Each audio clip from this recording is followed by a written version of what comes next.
Hi, this is Dr. Greg Anderson. Today we're going to talk about surgical treatment of aural hematoma. We're going to demonstrate surgical treatment of aural hematoma using a model. And the model is made of fabric.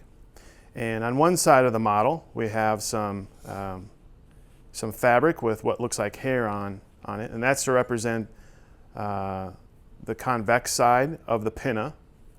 And on the other side we have a leather-like material that's representing the concave surface of the pinna. And so in preparation for surgery, we would want to shave this convex surface of the pinna so that there's no hair here. And then we would do a conventional surgical scrub, and we would drape out the area so that the pinna and really about nothing else is in our surgical field. So if you can imagine that we've already done that, the way that we're going to treat this pinna is with these instruments. And what we have is a needle holder. This is an Olsen-Hager needle holder with scissors. We have a rat tooth pickup forceps. We have a number 3 blade handle with a number 15 blade. And some optional equipment include a punch biopsy and some tongue depressors. And so the first part of the surgical treatment of aural hematoma starts with an incision on the concave surface of the pinna to drain the fluid that's underneath, the fluid that sits between the skin and the cartilage. And so typically the pinna is held like this with one hand underneath the pinna and the concave surface facing the surgeon, and I'm going to make an incision, and my goal is to make this incision through the skin but not through the cartilage that lies underneath. So I'm making my incision down the long axis of the pinna.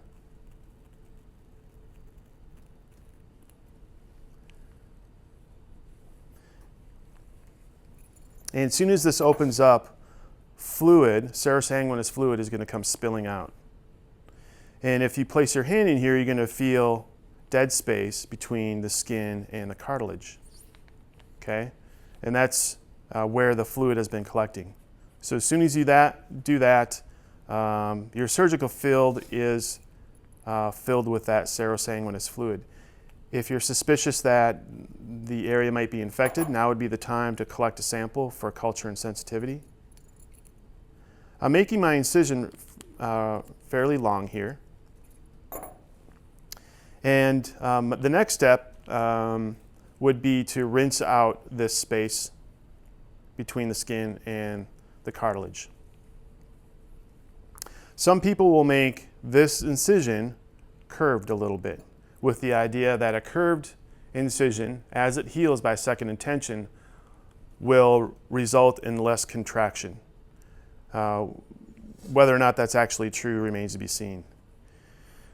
The next step is going to vary from surgeon to surgeon. What I like to do is actually to take a sterile tongue depressor, and you can autoclave these, and I'll slide it in between the skin and the cartilage, and I'll use my punch biopsy instrument, and I'll make little drain holes through the skin. And the reason for the tongue depressor is to prevent this instrument from going full thickness all the way through the cartilage.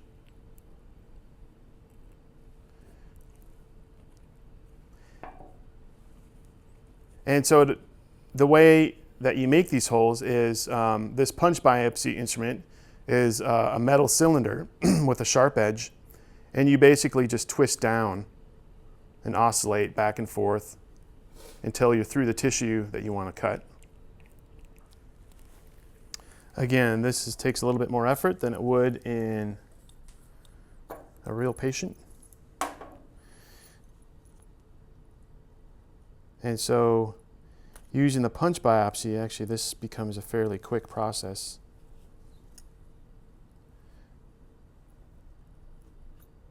And so each one of the holes in this skin is going to heal by second intention to the underlying cartilage, and that's going to create, like I said before, these spot welds between the two tissue planes so that they can't separate and accommodate a fluid pocket. So the next step in this treatment is placing our sutures, and for this I'm using some 3/0 suture. This is 3/0 nylon or Ethylon suture.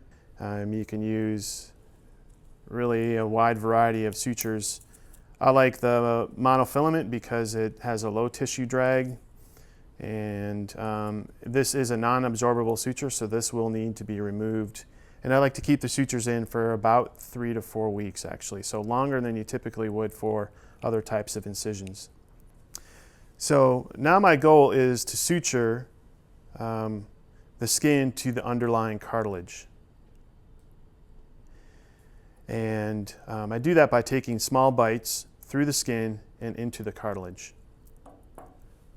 It's important to orientate your suture bites, and you have to consider the fact that there's a blood supply coming from the base of the ear up and supplying the rest of the ear. And so I'm going to place my sutures parallel, the bites, parallel to the long axis of these blood vessels. If I place them in a transverse fashion, then there's a greater risk of inadvertently ligating one or all of these blood vessels and potentially devitalizing the tip of the ear. So we're going to use, we're going to make our bites parallel to the long axis of the ear.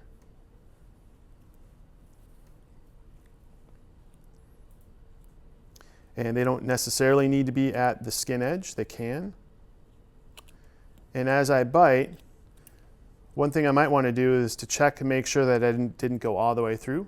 It's not a huge deal if you do, but again, your goal isn't to go through the skin on the convex side of the ear, it's just to go through this cartilage. And I just want to oppose tissue here, so there isn't a lot of tension. I'm just going to use some simple square knots, interrupted sutures.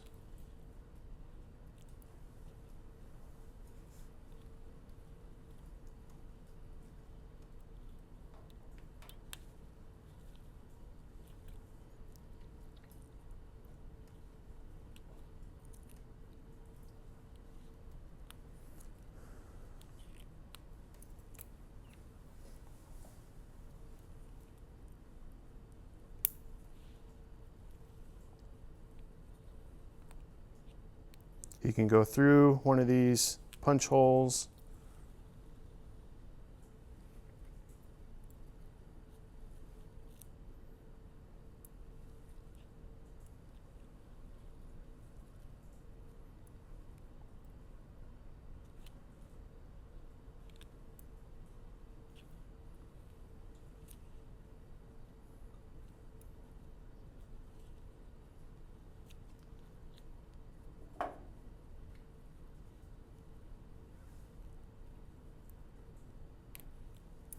It's good to leave a little bit of a tag so you have something to grab onto when it's time to remove these sutures, because this dog will likely be awake and could be jumping all over the place.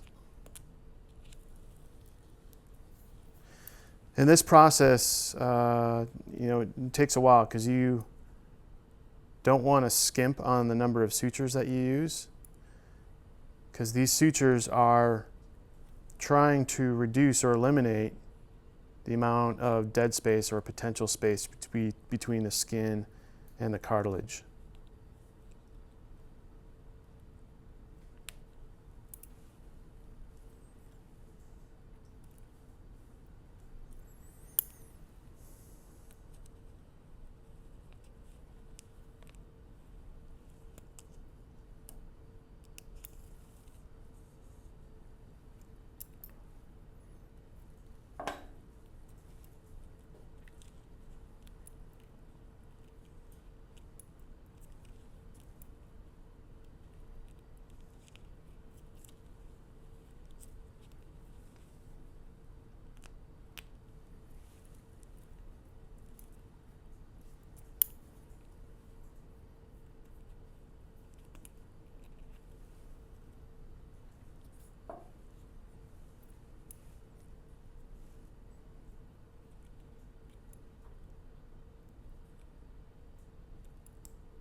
Sometimes it's good to check to make sure you're actually eliminating that dead space by checking to make sure that you're gripping the cartilage. So that one, my tongue depressor stops there. If I come over here, my tongue depressor goes beyond that suture. So this suture didn't go through the cartilage. So I want to redo that one. So put our last bite here.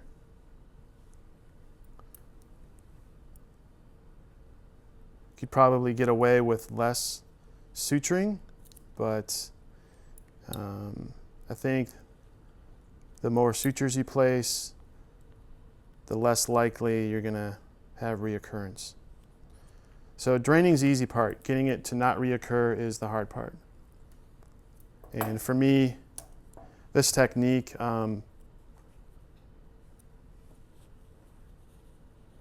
I haven't had one reoccur after this technique. And we're pretty much done with the surgery with placement of these sutures. Some surgeons will put the pinna in a bandage, so they'll lay it up against the dog or the cat's head, and then they'll wrap a bandage all the way around the head to lay this flat and provide some compression. And there's nothing wrong with that. I prefer not to bandage them. In my experience, the bandage usually slips one way or the other. It slips forward and it covers their eyes, or it slips back and it becomes a mock turtleneck. So I don't bandage these dogs or cats, but I will put an e-collar on them.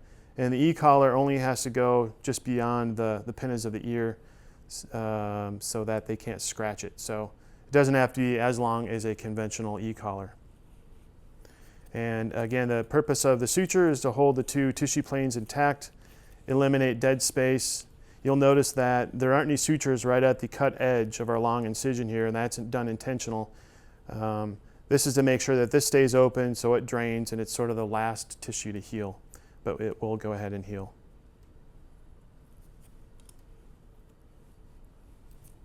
And that's the end of this demonstration. Great.